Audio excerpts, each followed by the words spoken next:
The nurse hadn't eaten in 3 days. The cowboy had minutes to live. She had no food, no supplies, no hope. But she couldn't let him die. So she gave him the only thing she had left, her last breath of strength. When he opened his eyes and saw what she'd sacrificed, he made her a promise that changed both their lives forever. The February wind cut through Margaret's threadbare wool coat like 1,000 tiny knives as she trudged through the snow toward the boarding house. Her stomach gnawed at itself. A familiar companion these past 3 weeks since the town doctor had let her go. Apparently, a female nurse was an unnecessary expense when the mining town of Silver Ridge was losing population faster than it gained it. She clutched the empty basket closer, the same basket she'd carried that morning, hoping to trade her nursing services for food at the general store. But Mr. Henderson had just shaken his head, his eyes full of pity, but his hands empty of charity. Everyone was struggling. The silver had run thin, and so had people's generosity. Margaret's boots crunched in the deepening snow as she took the shortcut behind the old livery stable. The sun was setting early, painting the sky in shades of orange and purple that would have been beautiful if she wasn't so desperately cold and hungry. That's when she saw him. At first, she thought it was just a dark rock, or maybe a fallen log, but something made her look closer. A man lay face down in the snow, his dark coat dusted white, one arm stretched out, as if reaching for help that hadn't come. Margaret's nursing instincts overrode her exhaustion. She rushed to his side, dropping to her knees in the wet snow. She turned him over with difficulty. He was a large man, broad-shouldered and solid. His face was pale, lips tinged blue.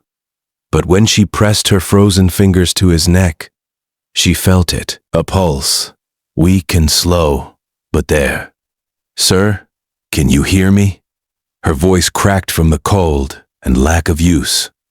She hadn't spoken to anyone all day. He didn't respond. She looked around desperately. The boarding house was still 2 blocks away. The livery stable behind her was abandoned, but it would provide shelter from the wind, using strength she didn't know she possessed. Margaret grabbed him under the arms and dragged him backward through the snow. Her muscles screamed, her vision blurred, but she kept going, inch by painful inch, until they were inside the stable's dark interior. The wind immediately lessened. It wasn't warm, but it was better. She laid him on a pile of old hay in one of the stalls and quickly assessed his condition. There was blood on his side, seeping through his shirt. She unbuttoned his coat with shaking fingers and found a knife wound, not deep enough to be immediately fatal, but he'd lost blood. Combined with the cold, he was dying. Margaret pulled off her coat and laid it over him, then removed his wet outer garments. She'd need to warm him, stop the bleeding, and she had nothing. No supplies, no food, no fire. Then, she remembered the old tack room. Years ago, when she'd first come to Silver Ridge with her late husband, they'd sheltered here during a storm. There had been a stove. She found it in the corner, rusted but intact, and a small stack of ancient wood someone had left behind. Her numb fingers fumbled with the matches in her dress pocket. Her last 3 matches. The first one broke. The second flickered and died. She cupped her hand around the third and held her breath. It caught. The kindling smoked, and then blessed flames spread through the tiny pile of wood. Margaret worked quickly. She tore strips from her petticoat and cleaned the wound with handfuls of clean snow, melted in her mouth to warm it slightly. It wasn't ideal, but it was all she had. She packed the wound and bound it tight. Then she lay down next to the cowboy, covering them both with her coat and his, using her body heat to warm him. It was improper, but propriety had no place when death was knocking. Through the long night, she drifted in and out of consciousness. She fed the fire when it dimmed, using pieces of an old broken barrel. She checked his pulse. She prayed. Sometime near dawn, she felt him stir.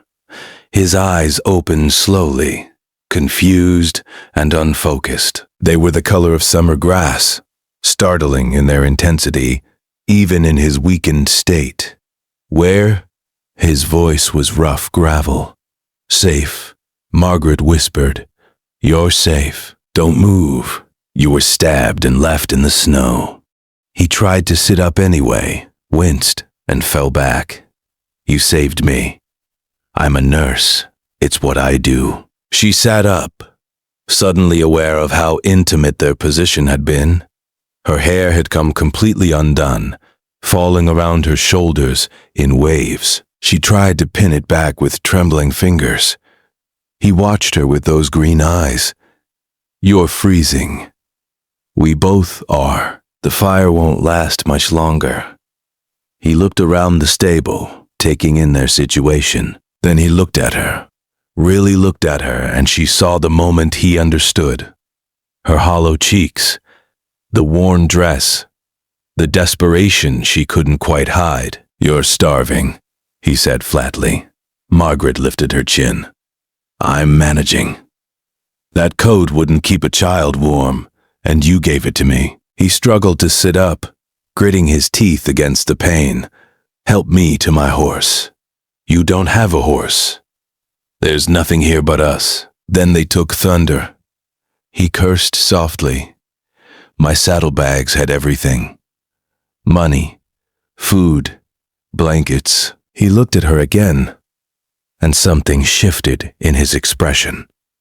What's your name? Margaret Hayes. James Thornton. He extended his hand, formal even in their desperate circumstances. His grip was weak, but warm. I owe you my life, Margaret Hayes. You don't owe me anything. I couldn't leave you to die, even though you're dying yourself. His words were gentle but accurate. When did you last eat? She couldn't remember. Yesterday. She lied. The truth. 3 days ago. Mrs. Chen at the laundry gave me soup. James closed his eyes briefly, and she saw pain there that had nothing to do with his wound. When he opened them again, there was determination. Help me up. We're going into town. You can barely sit. You need rest. And you need food. We'll help each other. It took them over an hour to make the journey that should have taken 10 minutes. James leaned heavily on Margaret, and she supported him despite her weakness. They must have looked like two ghosts, stumbling through the snow-covered streets as dawn broke over Silver Ridge. The only place open was the hotel restaurant, where miners gathered before their shifts. James pushed through the door, bringing them both into the warm, food-scented interior. Conversation stopped. Everyone stared. We need a room, hot food, and a doctor, James said to the startled clerk. Sir, you're bleeding. The lady is a nurse. She'll tend to me. Just the room and food. I'll need payment up front. Given, the clerk's eyes traveled over their disheveled appearance. James patted his pockets, and his face fell. Everything was gone. Margaret felt her heart sink. They'd come so far. Put it on my account, a voice said from the dining room. An older gentleman stood, well-dressed in a gray suit. James Thornton. I thought that was you, under all that snow and blood. Mr. Blackwood. James straightened slightly. Sir, I didn't know you were in Silver Ridge. Arrived yesterday on business. Seems fortuitous. He approached, his sharp eyes missing nothing. This is the person who saved you? Margaret Hayes. She's a nurse. And so, he dragged me from the snow with her bare hands despite being. He stopped, But Blackwood understood. Get them the best room, food immediately, and send for Dr. Doord Morrison. Blackwood's voice carried authority. The clerk jumped to obey. Within minutes, Margaret found herself in a beautiful room with a real bed, a fire already roaring in the fireplace, and more food arriving than she'd seen in months. Hot soup, fresh bread, roasted chicken, potatoes, vegetables, coffee, and even apple pie. Eat slowly, James warned as she reached for the bread with shaking hands. You'll make yourself sick. She wanted to devour everything, but she forced herself to take small bites of soup. The warmth and flavor were almost painful. Tears streamed down her face without permission. James watched her, eating little himself. Tell me how you came to be starving in Silver Ridge. Between careful spoonfuls, Margaret told him. Her husband had been a miner, killed in a collapse 2 years ago. She trained as a nurse to support herself, worked for old Dr. Patterson until he'd retired and moved east. The new doctor didn't approve of female nurses. Her savings had run out. The town was dying, and there was no work. Why didn't you leave? James asked. Leave to where? I have no family, no money for the train, and winter made the mountain passes impossible. She met his eyes. I was going to die here. I'd accepted it. Then I found you, and I suppose dying seemed less acceptable when I could save a life instead. You're not going to die. The certainty in his voice was absolute. I promise you that. The doctor came and examined them both. Margaret's malnutrition was severe, but treatable. James's wound was clean and well tended, thanks to her care. He prescribed rest, food, and warmth for both. Over the next 3 days, Margaret stayed in that hotel room, eating regular meals and sleeping in a real bed. James insisted she take the bed while he used a settee, despite her protests. Mr. Blackwood visited daily, and gradually Margaret learned the story. James was a ranch foreman from Montana, traveling to meet Blackwood about a business proposition. He'd been attacked by bandits on the road, robbed and left for dead. Blackwood was a wealthy cattle baron looking to expand his operations and had been considering James as a partner in a new ranch. Was considering, James asked during one visit. Blackwood smiled. Am considering. Though this incident has revealed something about your character I hadn't known, that I'm foolish enough to get stabbed by thieves, that you recognize worth in unlikely places. Blackwood glanced at Margaret, who was pretending to read by the window, to give them privacy. A woman of quality and courage. Even in desperate circumstances, you saw that immediately. On the 4th day, James could walk without assistance. His color had returned, and the wound was healing well. Margaret had gained a few pounds, and the dark circles under her eyes had faded. She knew this interlude couldn't last. Soon she'd need to return to reality, to the cold boarding house and empty streets. That evening, James asked her to take a walk with him. The snow had stopped, and the town glittered under moonlight. They walked slowly, his hand under her elbow, both bundled in new coats Blackwood had mysteriously provided. I've been thinking, James said as they walked, about what comes next. Margaret's heart clenched. You'll go to Montana, build your ranch. You'll do wonderful things. Come with me. She stopped walking. What? He turned to face her, taking both her hands in his. Come with me to Montana. Marry me, Margaret. James, you don't have to. I don't expect anything because I helped you. You don't owe me. This isn't a bow, you debt. His green eyes were intense. "These 4 days, I've watched you. Your strength, your kindness, your grace, even when you had nothing. I've talked with you about everything from medicine to philosophy to your dreams.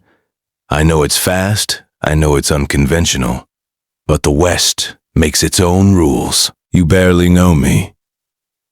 I know you saved my life when you were dying yourself. I know you ate slowly even though you were starving because you trusted my advice. I know you read poetry and want to open a clinic for minors' families. I know you laugh at terrible jokes and you're stubborn about taking the bed even though you need it more." He squeezed her hands. "I know that in 4 days I've felt more alive than in my whole life before. Tell me you feel nothing, and I'll never mention it again." Margaret couldn't tell him that, because it would be a lie.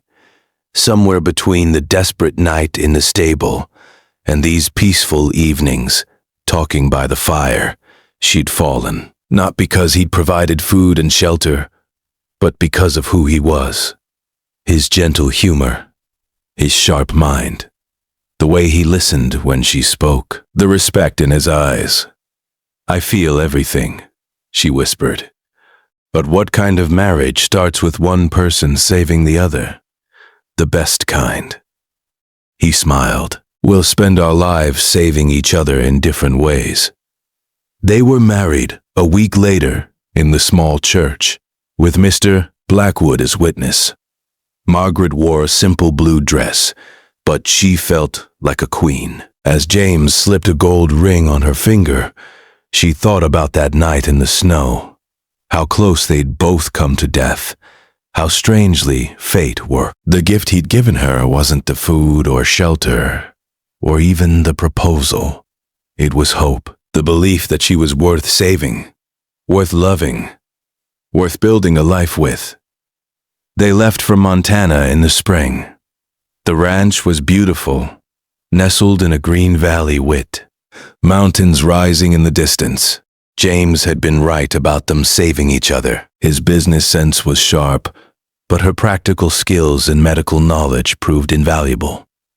She started the clinic she'd dreamed of, serving ranch families and the nearby town. Years later, when their children asked how they met, James would smile at Margaret across the dinner table, his eyes still that startling summer green. "Your mother saved my life," he'd say. And Margaret would add, "Your father saved mine." Both would be telling the truth, because that's what love did. It saved you, not just once, in a moment of crisis, but every day in 1,000 small ways, with patience and kindness, and choosing each other when the world gave you every reason not to. The starving nurse and the dying cowboy had both been given a second chance in the snow, and they'd spent the rest of their lives being grateful for it, building something beautiful from that desperate beginning.